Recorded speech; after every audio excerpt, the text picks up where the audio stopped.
Right. בוקר טוב, אילי. Now, let me just go to Amihud. את יודעת שעכשיו אני רק מדבר איתך בעברית, גמרנו. Yeah. Make me the host, and then I can do everything, please. I'm trying. I'm trying. Okay. It's recording now. Yeah, but Amihud wants to be the host. Right, because he needs to do the pages. Yeah. I can't get him.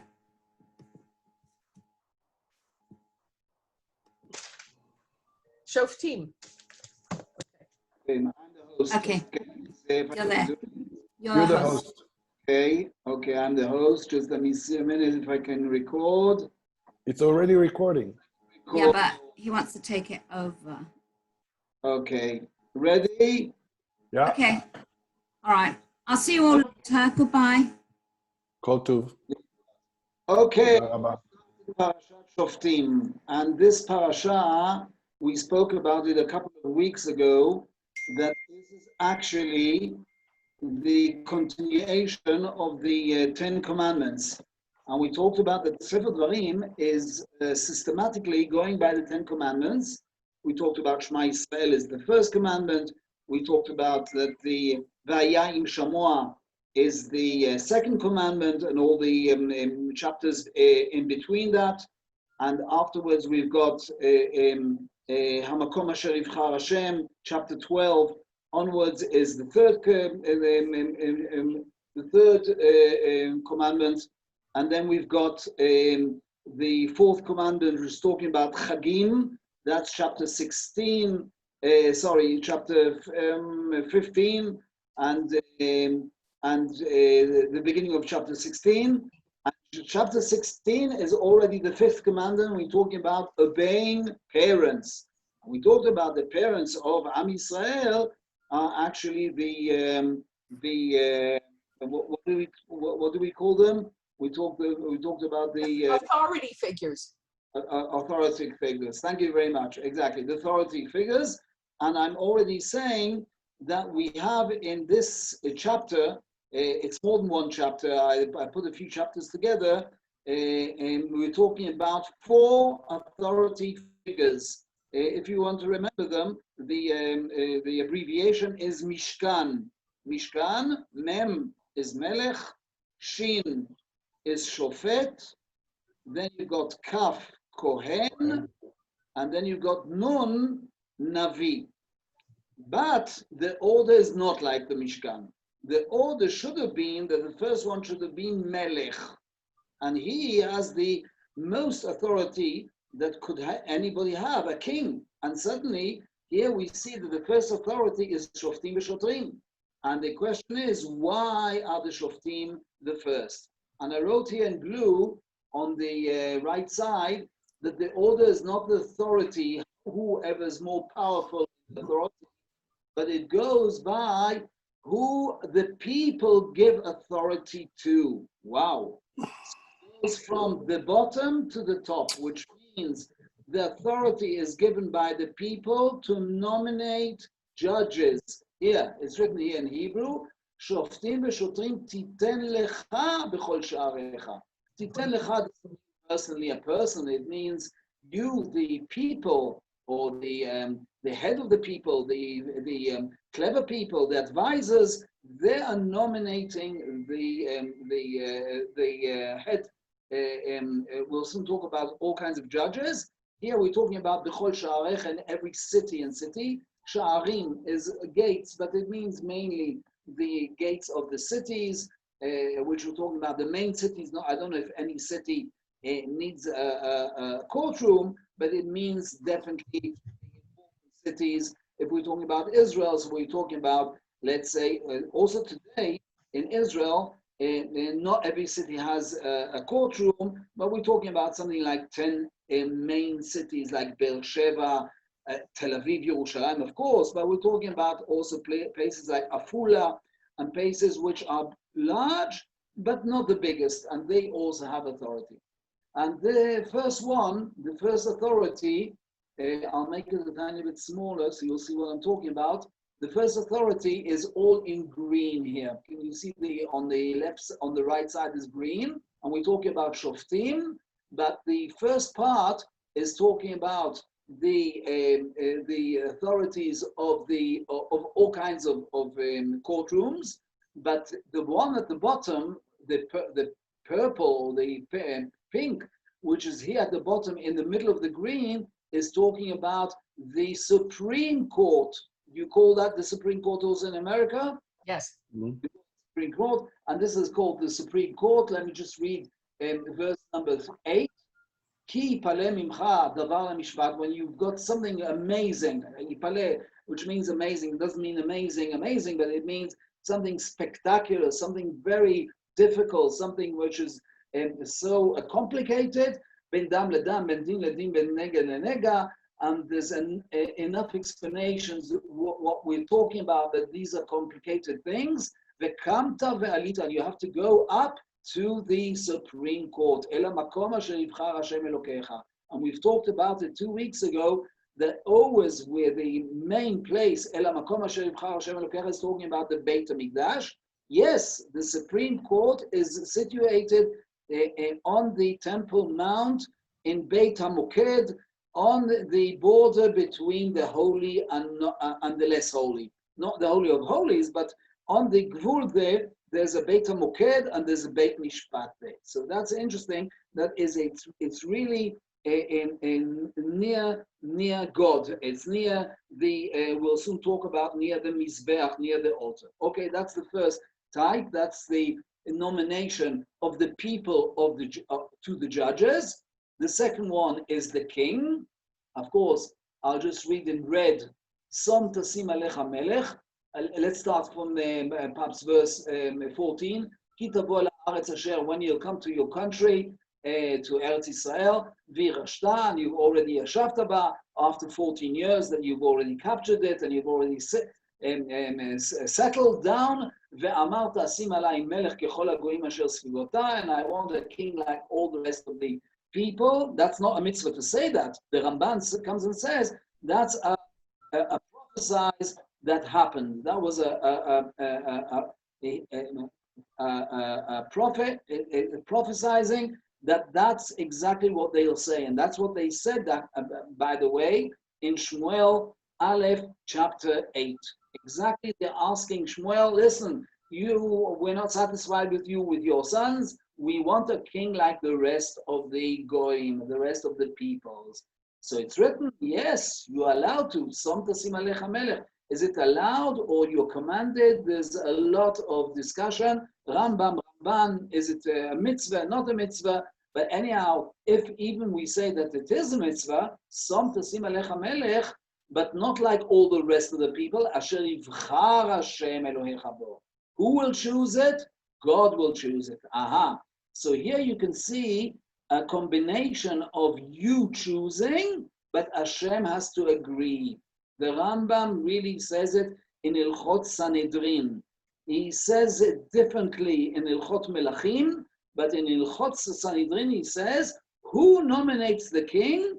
The Shiv'im Ve'echad, the Sanhedrin, the Shiv'im Ve'echad Melachim, and a Navi. That means also God, and also the agreement of the 71, the Supreme Court, which are agreeing, and they are the representatives of the people. Aha, so you've got here the combination of you putting it on, but you're putting on a king that Hashem is agreeing. So it's something in the middle. It's not you, it's not Hashem, it's something, a combination between the things.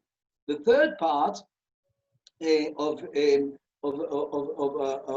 important thing is, of course, the important people who are guiding the people, of course, are the Kohanim, and that is picked only by Hashem, of course, because we know the Kohanim come from the Levim. V'zeh yeh mishpat haKohanim et ha'am, and we're talking about the Kohanim. By the way, I wrote this sentence because this is the main sentence, that the Kohanim are permitted to get presents from Am Yisrael, but who decides about the presents? The Kohanim decides about the presents, or the people are giving the Kohanim? How's it written here?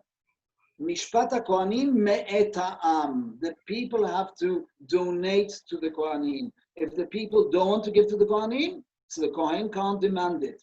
what did the two Kohanim in the time of Shmuel, Chofni and Pinchas, what did they do? They were menaces, they were really rough. They demanded with the fork with three, what's it called, spades? Prompts, yes, that's what they want.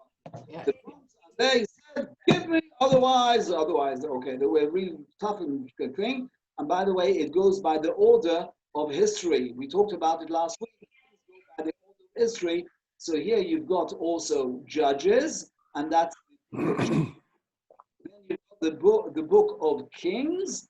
But just before the book of Kings, you've got also in the middle, you've got here the Kohanim, which didn't behave nicely. Okay, so that's the third type of people who are directing the people. And the fourth one is actually somebody which has nothing to do with the people, it's only to do with Hashem. Ki ata ba el haaretz, when you come to Eretz Israel, so you don't take, okay, I won't go to this thing, this is a small thing, who you don't go to all kinds of magicians, you don't try and find out the future from all kinds of other types of people. Who do you go to? To the Navi. So in the middle, you've got here a paragraph which is telling you who not to go to. Who not to go. You want to do something and want to know what's the future, you don't go to all kinds of magic, mischiefs, or people who are, they know how to ask the dead, and that's forbidden by the Torah. And here is in verse number 15, Navi bekirbecha me'achecha kamoni yakum yakim lecha Hashem Elohecha. Now that's very seldom that Moshe is speaking on himself. He says, a prophet will come like me. Like me? Where, how does he say like me? That means that's actually giving authority for all the rest of the prophets which weren't in the degree of Moshe. Nobody was in the degree of Moshe. But he was the highest prophet, but all the prophets are coming from his power. That means if you hear another prophet, it's as if listening to Moshe Rabbeinu. That means you have to listen to any prophet, which doesn't mean if he's big, small, important, less important. He's got authority like me, and I definitely have the authority because Hashem is talking to me directly. So the rest of the people, of the prophets, are also represented like Hashem, and Hashem will give you. So here you can see how it goes down from your selection, the people. Then there's a mingle between Hashem and you. You want a king. You decide to have a king. Hashem will help you to have a king. It's a combination between you and Hashem. The third one is Mishpat HaKohanim et Ha'am, but we know that the Kohanim are scattered and they're actually friends of all the people because they are situated all over Eretz Israel. By the way, how many cities the Leviim and Kohanim have? 48. What? 48 cities. 48. 48 cities. In Sefer Yoshua, we know that there's at least 8 of them which belong to the Kohanim. Okay, so the Kohanim were scattered. They weren't only in Yerushalayim. They weren't only near Shiloh. They were scattered all over. And one of their purposes was to teach. There were the teachers, and there were the people who were trying to make moral teaching, education, and so on. And so the Kohanim are scattered all over. They're not only in Yerushalayim. Of course, the ones who come to Yerushalayim are the 24 Mishmarot Kuhuna that David, at the end of the first book of Divrei Yamim, of Chronicles, he divided the Kohanim the Kohanim and the Levim into 24 families, and each family got 2 weeks to work in Beit HaMikdash. There's about 48 weeks in the year, so Kohanim serve Hashem in the Beit HaMikdash only for 2 weeks, a week in one half of the year, in the second half of the year, and the rest of the time they're at home educating the rest of the people. So here you've got the Kohanim, and the last one is the Nevi'im, which are picked only by Hashem. They're picked only by Hashem. So that's the first page, and that's what I wanted to show you, that there's 4 different people who are guarding and directing the people. The Melech is the second one, and that's surprising. I'll soon talk about it on the next page. Any other questions? Meantime, I can carry on. I'll go to the next page. Just 1 second. What's the chapter on the Mishmarot of Kohanim in Divrei Hayamim? 27 Chronicles. Chronicles first 27 or 28. Okay, right at the end of the Chronicles. Okay. By the way, all those chapters are all the preparations of Moshe Rabbeinu building Bet Mikdash. He can't build the Bet Mikdash, but what did he do? He prepared everything for Shlomo to do everything. And actually, the one who did everything was actually Mr. David and Shlomo. Just build up the Lego. David put everything together. He brought everything, and Shlomo did the Lego. I would say that's what I call it. It's like building a Lego, and he decided what to do. Okay, so I'm just going back again. Just 1 second. Share. Share. Just 1 second. Share. Okay, let's go to the next page. Okay, this is the second page. And again, it's the same paragraph. It's more than a paragraph. It's nearly 2 chapters talking about the 4 different people who are at the head of the state. We're talking about again the Kohanim, and here I wrote on the Shoftim. Sorry, the first one is the judges, and you can see in verse number 19 you've got Lo Tateh Mishpat, Lo Takir Panim, Velo Takach Shohar. Okay, so we know these are the 3 forbidden things that a judge should be very careful, not to take bribery and not to try and be biased to one person and not to the other. And he can't change the mishpat, lot of the mishpat, he can't make it more even, like, for instance, saying to one person, you stand up, the other one will sit down. He's shouting at him, and the other one, he's nice to him. You can't be different to the 2 sides. You have to be according and static and so on. Okay, why is the next 3? The next 3 are in verse number 21. Lo tita lecha ashera.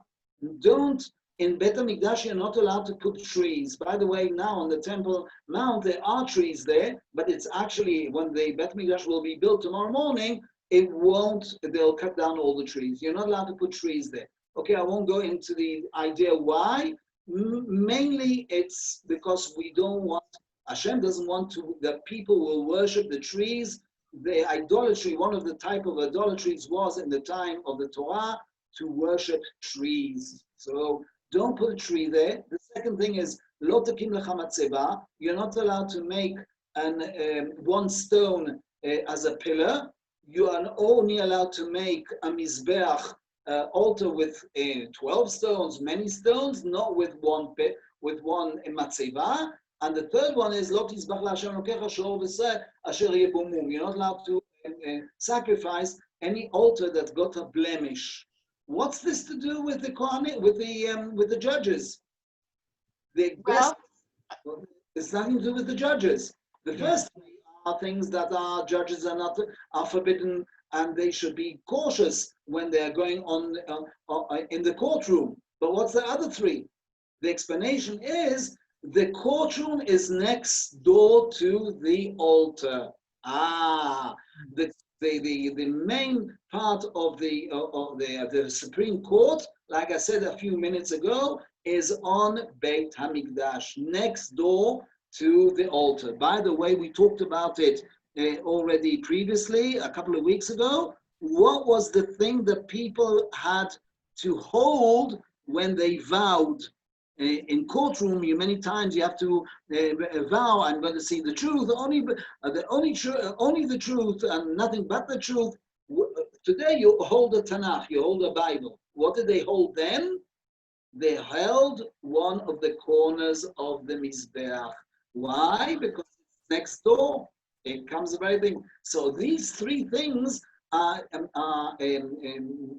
put next door to the judges to say that actually the courtroom is next door to the Mizbeach. Okay? But could a regular person actually would be allowed to touch the Mizbeach? He has to be more holy, of course, but he has to has to go to the mikveh, has to be holy. Yes, but that's what when they vowed, that's what they used to do. That's what they used to do. So yes, it was a possibility of that. What happens when women allowed to touch? Women can, but they weren't allowed in, so they vowed on something else. You're asking good questions. Did they touch it or not touch it? But it was next door to the altar. The altar is next door.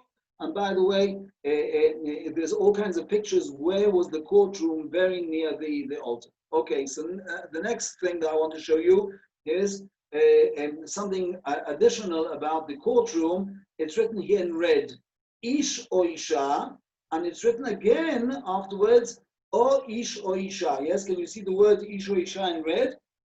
And afterwards it's written, Asher yaseh hara b'nei Hashem Elokecha la'avor brito, which means somebody who's done something wrong, a woman or a man has done something wrong to go against the judgment, against what Hashem said, and the judges are allowed to even condemn him to death.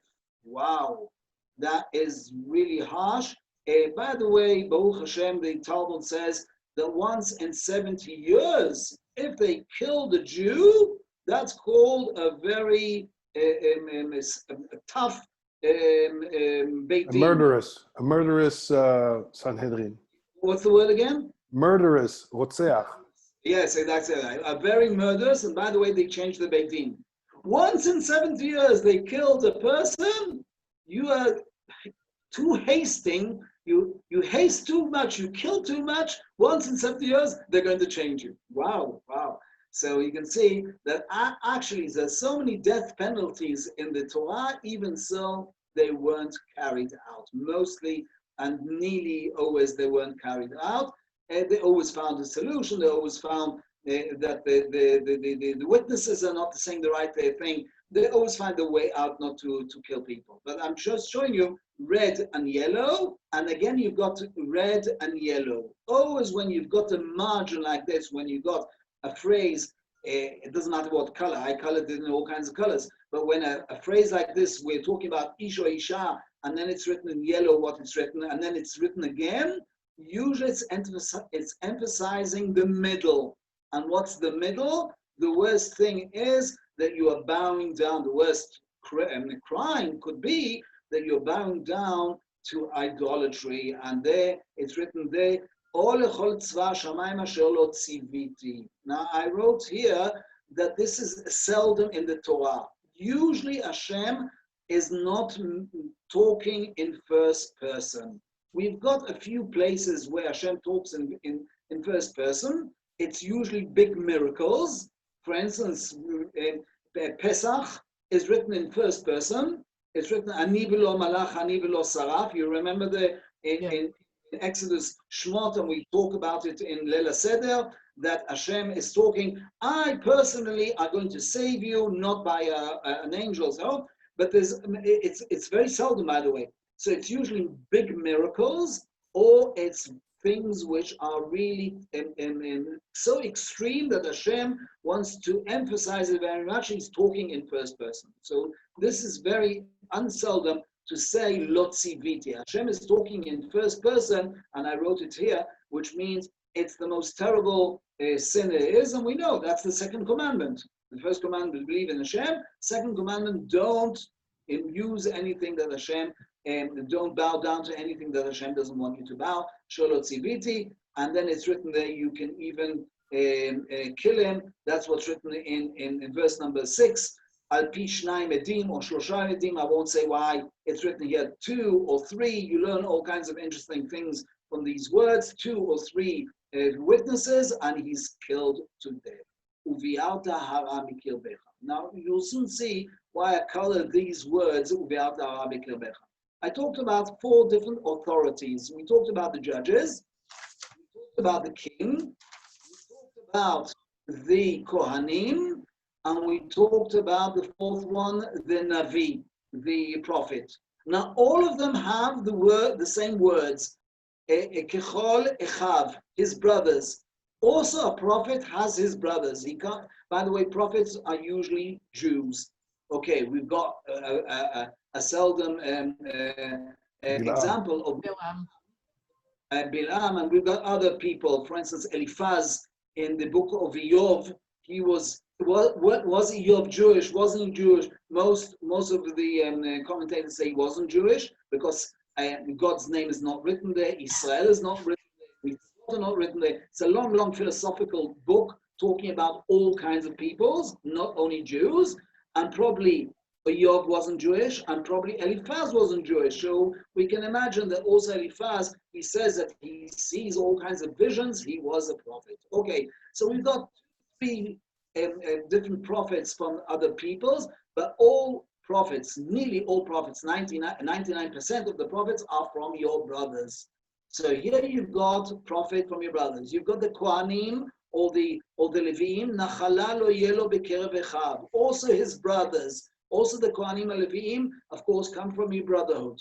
I go up again, and we talk about even the king is from your brothers.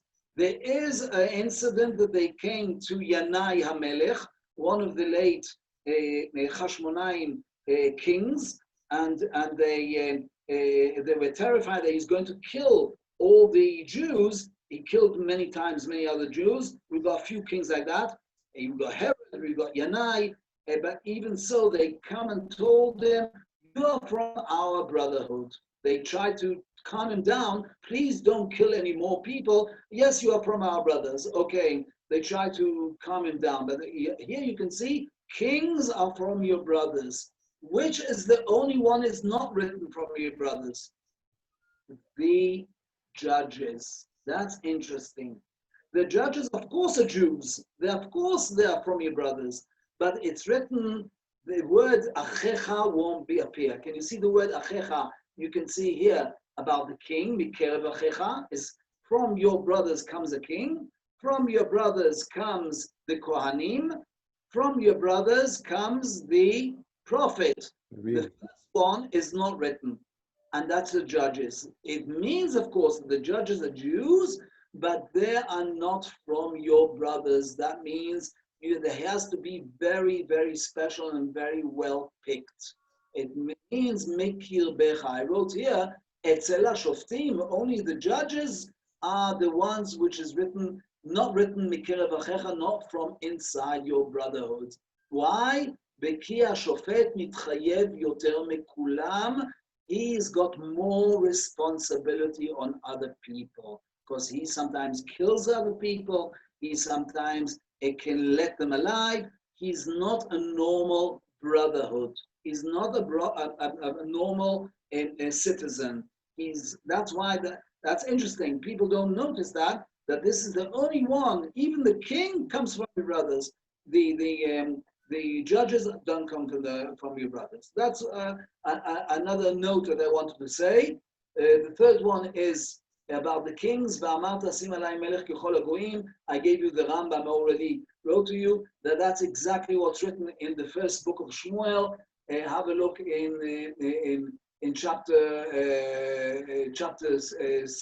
it's chapter 8 that they ask exactly in this manner, in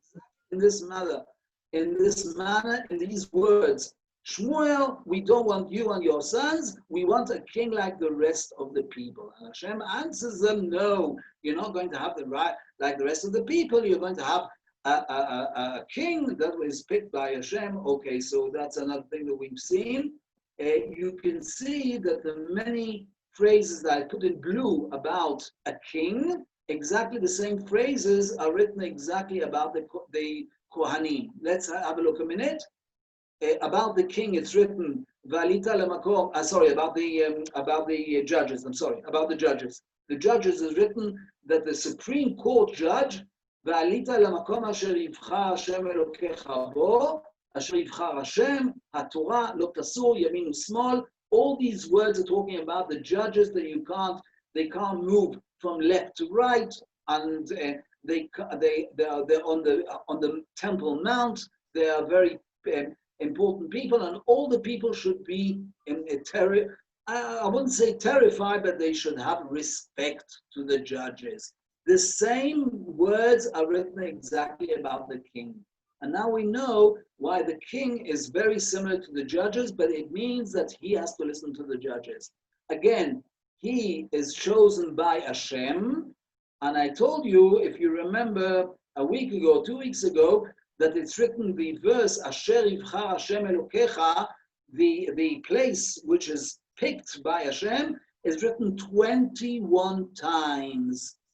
By the way, if you remember, I wrote to you a mail, Elaine, if you hear the Elaine, you saw that it's written actually 23 times, okay? So but it's written there something else. It's written there, not about the place, okay? Not about the place, but I wrote to you what's the okay, but there's 22 times was written that Hashem chose. 21 times Hashem chose the place, talking about Yerushalayim or about Shiloh, we talked about it. And another additional time is talking about the king. The king is picked. Now here I want to say something interesting, which is quite known to many people. The king is picked like Yerushalayim. And I talked about it. I don't know if you remember who's going to come in. You there? Okay, just mute him. Somebody's coming in there. Do you recognize the number? You know who it is? Okay, whoever it is. Whoever's listening, listen. Okay, what I wanted to say is the King David was chosen by Hashem like Yerushalayim was chosen by Hashem. And there's many places, I'm talking about over 30 places in the whole Tanakh, which is written, I chose Yerushalayim, I chose David. Wow. There's a combination between choosing a king and choosing the place. And by the way, when David was chosen, much later, already in Shmuel chapter 5, he goes and captures Yerushalayim, and that's one of the first things that he does. He brings the Aaron to Yerushalayim, or he wants to bring the Aaron, he wants to bring the tabernacle of Yerushalayim, because he was chosen by Hashem and he wants to choose also the place. So it goes the similarity between choosing the place and choosing the God. So I'll go back again and show you in dark blue all the verses which are written about the judges are also written about the king, and also it's written Yaminu Small. Can you see Yaminu Small? Here's written Yaminu Small. At the bottom is written Yaminu Small.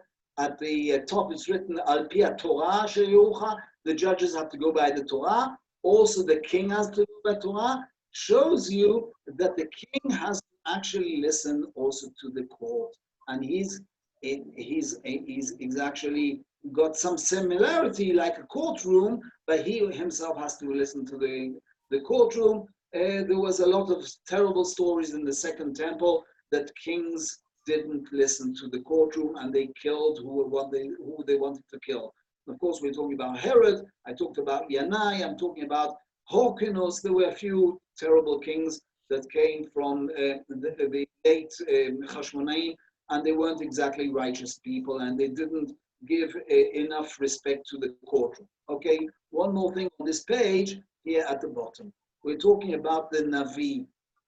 And I said that always when you got a phrase at the beginning, I colored it in light blue, and the phrase at the end, there's something in the middle that the Torah wants to emphasize. What's written at the beginning? Navi mekirbecha me'achecha kamoni yakim. We talked about the last page that all the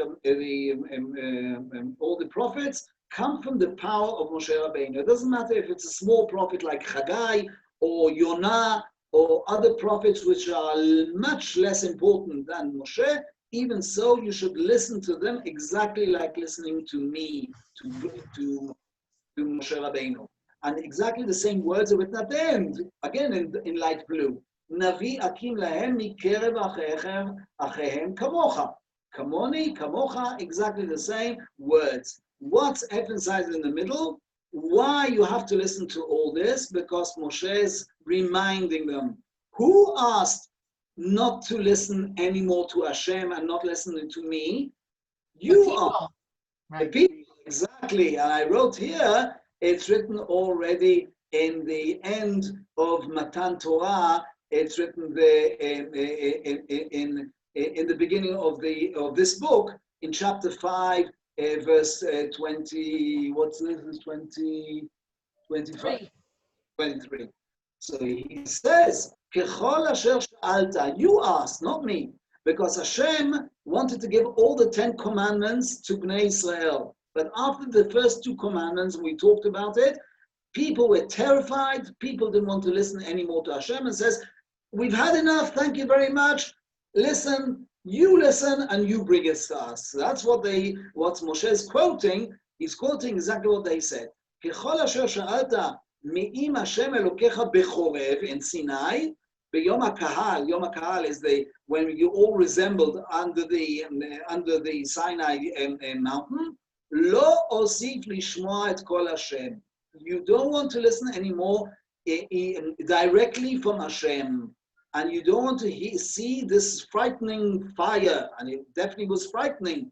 ואת האש הגדולה הזאת לא אראה עוד ולא אמות. I don't want to die. So Moshe says, I don't live forever. So you'll have other prophets like me.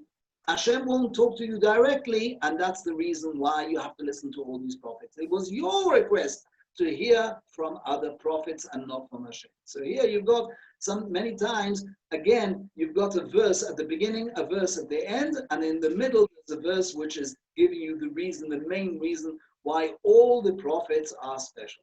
Let's go to the last page. Meantime, if anybody wants to ask questions, now's the time. Just 1 second.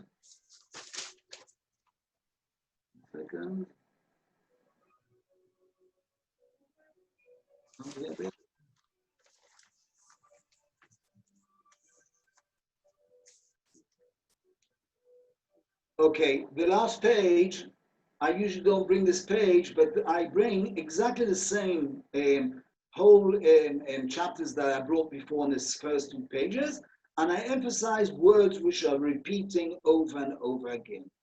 And one of the words is is 10 times the word mishpat, but it's not only about the judges. Here you can see mishpat, mishpat. You see at the bottom mishpat.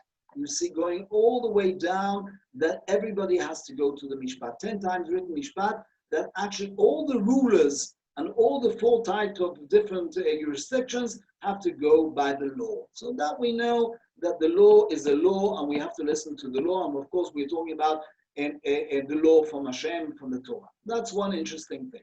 Another word which is repeated quite many times is the word law. We've seen it already 6 times. Here I want to go at the bottom and show you something not obvious. We're talking about a king.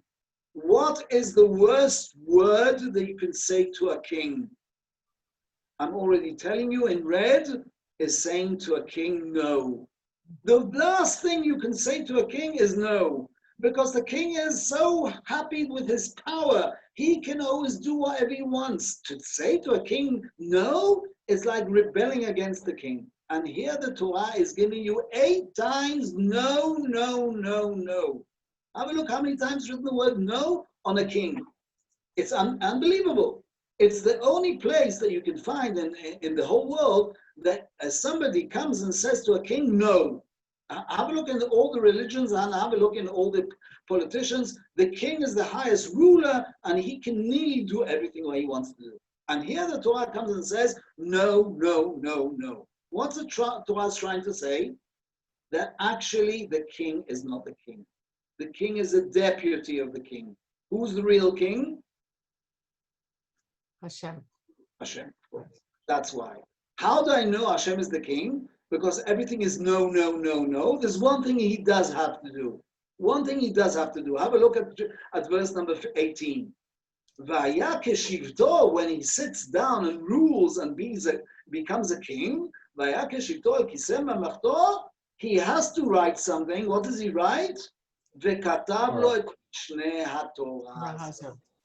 Al sefer, and by the way, Chazal say he walks around with the Torah the whole time, except the bathroom. Okay, he doesn't go to the toilet with the Torah. But he goes to play ping pong, he takes the Torah with him.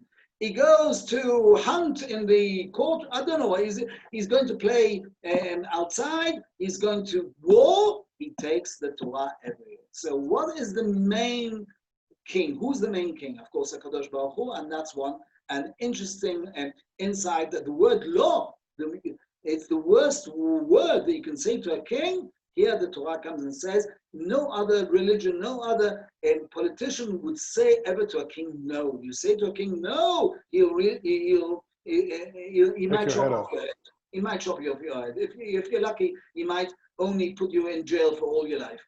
So that's one interesting thing. Another interesting thing is the word davar, which is written so many times in the last 6 verses. I've never seen a condensed paragraph that there's 16 times written in one small paragraph of 6 verses, so many times the word davar, davar. If you start reading it, you can hear as if the Torah's got no other word to say. It sounds awful. I'll just read a few psukim. You'll hear the word davar is overdone. ויאמר השם אליי, היטיב אשר דיברו. נביא אקים להם מקרב אחיהם, ונתתי דבריי בפיו דיבר אליי את כל אשר צווינו. והיה איש אשר לא ישמע דבריי, אשר ידבר בשמי, or afterwards, אך הנביא אשר יזיד לדבר דבר בשמי, אשר לא ציוויתי לדבר, אשר... Why the Torah is not using other words? The Torah can't find other words? So I want to give you a rule in the whole Tanakh. Everywhere in the Tanakh, where you see the word davar will appear over and over many times. Here definitely is the most condensed place where there's so many times written davar, but I'll give you another example in another 1 minute. It always means there's a problem of believing the prophet. The prophet is always called here, the word navi in orange, but the Torah calls them davar. Why does the Torah use the word davar on a prophet? A prophet, by the word navi, which means niv sfatayim. Navi means he's blabbing with his what's it called? Sorry, lips, with his lips. Niv sfatayim, which means with his lips. What is the navi doing? I always used to ask my pupils, 10-year-old people and kids, 12-year-old kids, 18-year-olds, and they always got it wrong. I always ask them, what's the main thing of a prophet? And they always say he knew he made magic. Or the second thing was that he knew the future. And neither things are right. Because many times the Navi doesn't know the future. He says what might happen, but usually didn't happen. And many times he didn't do all kinds of tricks and not miracles. Sometimes did, but sometimes he didn't. What is the main task of the Navi? To give Dvar Hashem. And here I'm going to give you another example. There's tens of other examples. When Aaron and Miriam, the brothers of Moshe, were ridiculing or they were complaining against Moshe, why did he threw out his wife about Miriam? You remember that? Isha HaKushit. Yes, Isha Kushit, you're perfectly right, and you do the thing. Isha Kushit, is it really the same Tzipora or not the same Tzipora? Okay, there's different opinions. Most opinions, like Rashi, say that it was Tzipora. She was Kushit, she came from Midian, or she was beautiful like a Kushit. But anyhow, you'll see in that 5 verses, there's only 5 or 6 verses, the word davar will appear 7 times, which means Hashem is angry with Miriam and he gave her leprosy because she was complaining against the prophet.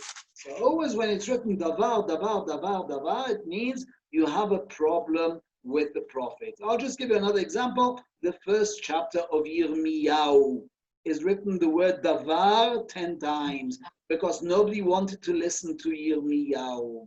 Yirmiyahu was telling terrible things to Am Yisrael and warning them that if they'll continue sinning, the Beit HaMikdash will be destroyed. So there it's written the word 10 times, davar, davar, davar, davar. So here, of course, it's written in this paragraph, all the time is written, if you are not listening to the Navi, and sometimes the Navi, the prophet himself, is not listening to what he's saying, he's also sinning. It's written here, he's sinning or he's copying a prophecy from another thing. We're talking about all kinds of false prophets, or we're talking about prophets which are not saying the right thing, or we're talking about Am Yisrael which are not listening to the thing. So here you can see, again, you've got a system of a word that is repeated so many times, which means you are responsible to listen to the prophet. You don't listen to the prophet, so you've got a problem, and it might be terrible. Okay, so that's what I wanted to show you. There are many other words here, but I won't go into the word Yivchar. Hashem chooses always, and so on. But if you've got any other thing, that's what I wanted to show you about Parashat Shoftim, which is resembling the fifth commandment of the Kibud Avayim. So if you've got any thing to comment, I'll be happy to hear. That's it for today. Okay. Quick question. Yes. You mentioned that there were 71 zikenim in the Knesset. In the Supreme Court, in the Sanhedrin, yes. Yeah. Yes. But I thought it was 70. Okay, 70 were elected together with Moshe. Why an uneven number? The Talmud says always a courtroom. It doesn't mean a big courtroom. It can mean also 3 people. It can be also 21 people, but it always has to be an uneven number. Why? So it won't be ever even, because if it will be even, it will be 16. So 8 will say yes, and 8 will say no. So what do? But if you've got an uneven number, it'll always come out to the majority. You'll always have a majority and answer. Of course, there's all kinds of laws. If the majority, let's say, if you've got 71, so 35 will say to kill him, and 36 will say not to kill him. Of course, the majority says not to kill him, so you don't do it. What happens the other way around? 36 will say to kill him. 35 will say not to kill him. Also, then you don't kill him. You can go by the majority, but not by killing. It has to be at least 2 or 3 people more. By killing, a proper majority. 1 person more is not a proper majority. So the Talmud in Sanhedrin is giving you example. There has to be a proper majority, but it has to be an uneven number. So that's why when you talk about the 70 that were chosen in chapter 11, Bamidbar chapter 11, and Hashem is choosing another 70 people, Moshe is the 71 one. He's the Supreme Court on the head. So it's always an uneven number, okay? Any other trick questions? So when it comes to the use of davar regarding a prophet, so I guess you could say that Devarim could have used the term nivuah. Yes, Or Navi. Chazon. You can see in orange, you can see at the bottom there's the word Navi. In orange, you can see Navi. Even so, the Navi, the main task is ledaber. And you always, when it's repeated more than, let's say, 7 times, and here it's written 16 times, it means you've got a problem of believing the Navi. You've always got, it's a law. I can give only a show to show many, many examples. I gave you 2 examples, but there are many more examples that the word davar appears. There's a problem believing the Navi. Okay, so that's interesting. When you find out this rule, so you can understand why the Torah or why the Tanakh is using the same word the whole time. Why can't use another word? The main task is, Victor, you're trying to talk, I can hear you. If you want to say anything, okay. So Lihitrot, Shabbat Shabbat Shalom, sorry. Okay, so we'll see you next week. Call to Lihitrot. Bye. Thank you. Call to. Shabbat Shalom, bye. Shabbat Shalom, Lihitrot.